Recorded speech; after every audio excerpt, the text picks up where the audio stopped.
జగన్ గారి పర్యటనలో చిన్న అపశృతి అయితే జరిగిందండి. దిష్టి ఎలానో ఏంటో తెలియదు కానీ మొత్తానికి జగన్ గారి పర్యటనలో అయితే కనుక చిన్న అపశృతి అయితే జరిగింది. ఆ అపశృతి ఏంటంటే కాన్వాయ్లో కార్లు ఉన్నాయి. కార్లు ఒకేసారి ఒకదానికొకటి గుద్దుకోవడం వల్ల ఏంటి ఆ వెనకాల కారుకి వెనకాల ఏదైతే బంపర్లు అయి ఉంటాయో అలాంటిది అంటే ఆ 2 కార్లకి మాత్రం అవి నలిగిపోయి డ్యామేజ్లు అయితే పడ్డాయి. ఎందుకంటే కనుక వైసీపీ అధినేత మాజీ సీఎం జగన్మోహన్ రెడ్డి గారు ఈ రోజు ఏదైతే కృష్ణా జిల్లా పర్యటన అయితే ఉందో ఆ పర్యటన నిమిత్తం ఆయన వెళ్ళడం అంటే కొన్ని కార్లకు మాత్రమే పర్మిషన్ ఇచ్చారు. మరి అన్ని కార్లు ఎలా వచ్చి అర్థం కాదు నాకు. అసలు ద్విచక్ర వాహనాలకి అయితే పర్మిషనే లేదు. మరి అన్ని 2 వీలర్ వెహికల్ ఎలా వచ్చినా నాకు అర్థం కాల.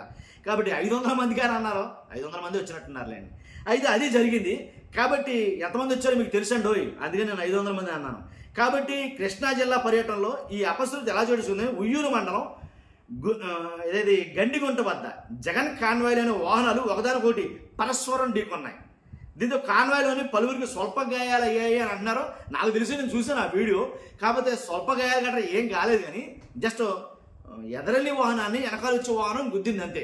గుద్దితే డ్యామేజ్ అయితే అయినాయి, కార్లు సొట్లు పడ్డాయి జస్ట్ అంతే.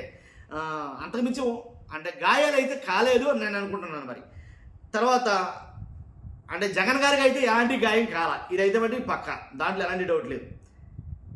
కాబట్టి ఈ ఏదైతే ఇటీవల వచ్చిన ఈ మోంతా తుఫాన్ తోటి రైతులు అల్లకొల్లం అయిపోయారు. చాలామంది రైతులు నష్టపోయారు, తీవ్రంగా నష్టపోయారు.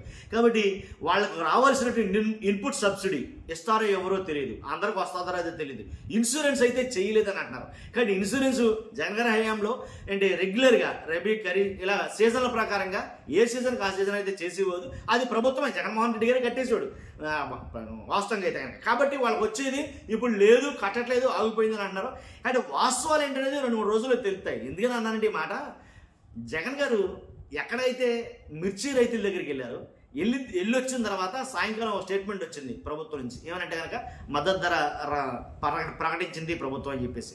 తర్వాత ఏదైతే పొగాకు రైతుల దగ్గరికి వెళ్ళి వచ్చారో జగన్ గారు, దాని వెంటనే 1 డే గ్యాప్లో అక్కడ కూడా ఒక స్టేట్మెంట్ అయితే పాస్ చేశారు. ఏంటంటే వాళ్ళకు ఒక మద్దతు ధర తెలియజేయడం. ఇలా అంటే జగన్ గారు వెళ్ళిన ప్రతి పర్యటన తర్వాత ఒక మంచి న్యూస్ అయితే వస్తుంది, ఖచ్చితంగా ప్రభుత్వం తెలియజేస్తుంది. ఎందుకంటే చెప్పాలి కాబట్టి.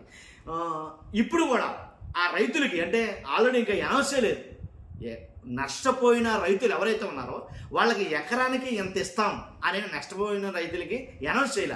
తెలంగాణలో అయితే నాకు తెలిసి ఎకరానికి 10,000 చొప్పున అయితే అనౌన్స్ చేసినట్టున్నారు. మరి ఇక్కడ ఎంత అనౌన్స్ చేస్తారనేది ఏంటో తెలియదు ఆంధ్రప్రదేశ్లో. కాబట్టి చూడాలి ఎంత అనేది ఏంటనేది. కాబట్టి వాళ్ళు అనౌన్స్ చేస్తారా లేదా అనేది ఎంతవరకు.